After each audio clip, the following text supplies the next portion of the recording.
there's one word that sums up Brian Burke, it is truculent. They won a goddamn lottery. They got the best player in the game. Is that available to me? He played with truculence, and it's a quality he sought out on the NHL teams that he built. Turning truculence into a hockey term, well, that also tells you something about the cerebral side of Burke.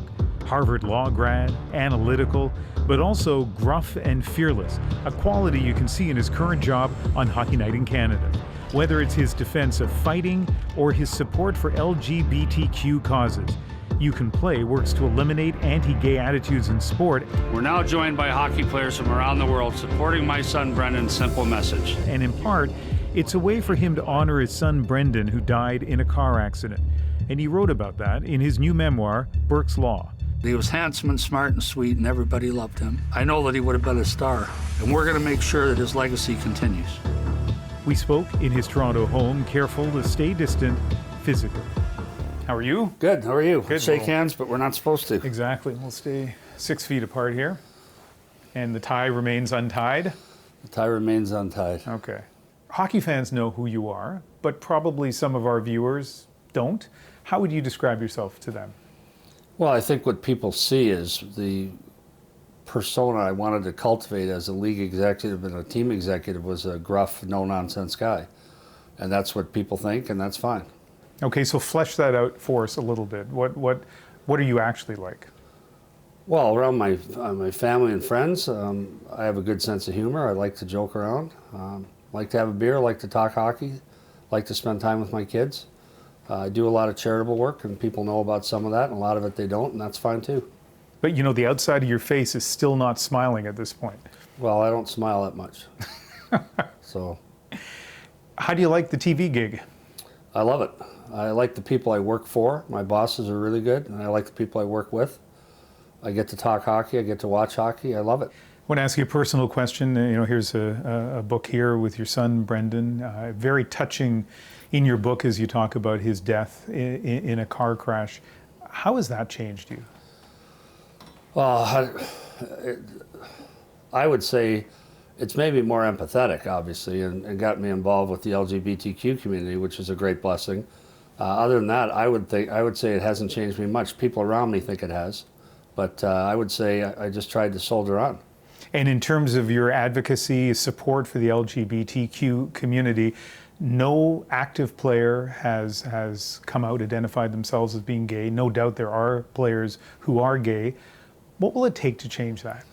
Well, I think people think that the burden of coming out is that the player's worried about how his teammates will perceive him or how the public will perceive him, when in fact, when you talk to people, the battle about coming out is usually based on a close family member that doesn't approve. So your dad might accept you, but his brother might not.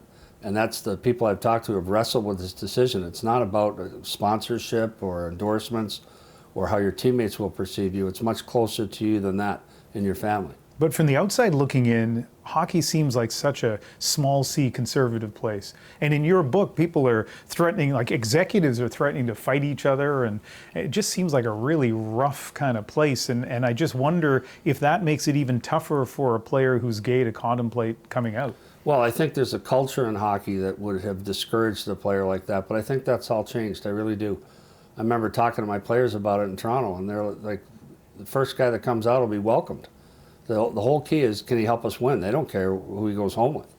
They're like, can you help us win? And that's the whole mission of You Can Play. If you can play, you can play. Is if you can contribute to this team, you're welcome here. Doesn't matter what church you go to, doesn't matter what color you are, doesn't matter who you go home with. So that's, I think the first player that comes out is going to find great acceptance throughout the league and throughout society. And if he's looking right now, watching this right now, what would you say to him? I always hoped the first player that came out on one of my teams, so that, you know, I could make sure it was a safe environment for him. But I would say to that player, come out. You'll find the world is ready for you. The hockey world is ready for you. Let's talk about fighting. And I know some people are going to roll their eyes, either that I'm asking you about fighting or that you're going to say there's a place for fighting. But that's very much your view, right? Yes. I think there is a place for fighting. I think it keeps accountability in the game. I would hate to see the day come when fighting is banned in the league.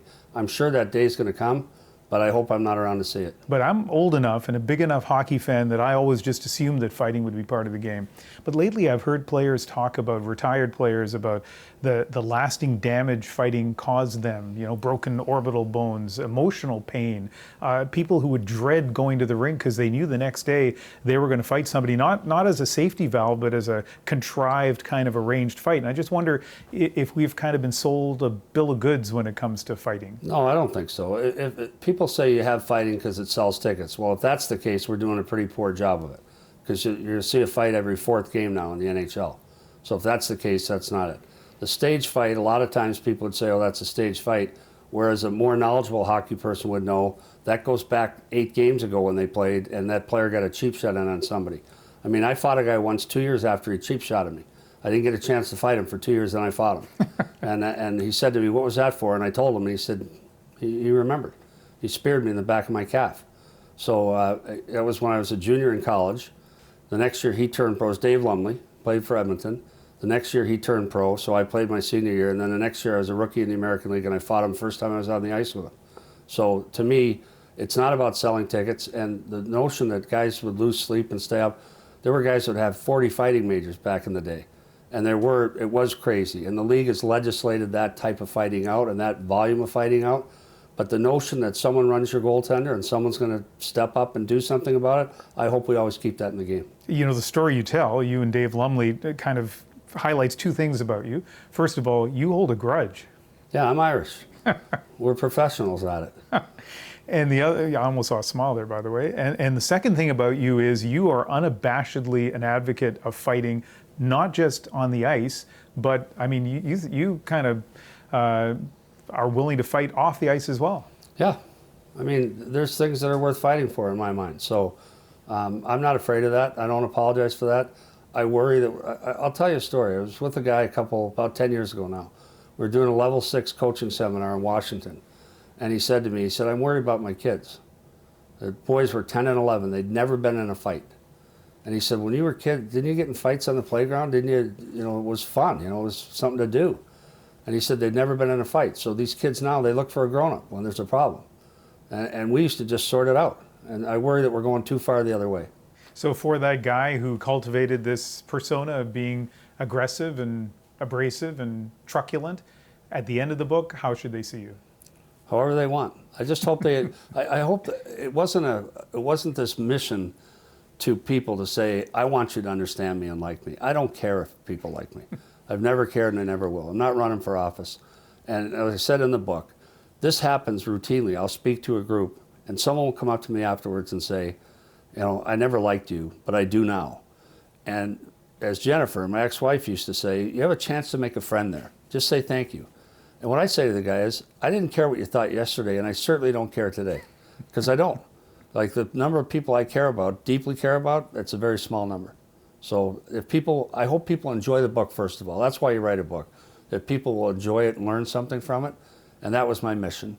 They learned something about hockey, learned something about some of the other aspects of life, but it's certainly not an appeal to, hey, like me more or like me better, because I don't care. I slept great last night. I'll sleep great tonight. Well, I learned some stuff in the book about you and about hockey, and I enjoyed it, so I guess mission accomplished. Great. Thank you. All right, thank you. Thanks, Ian.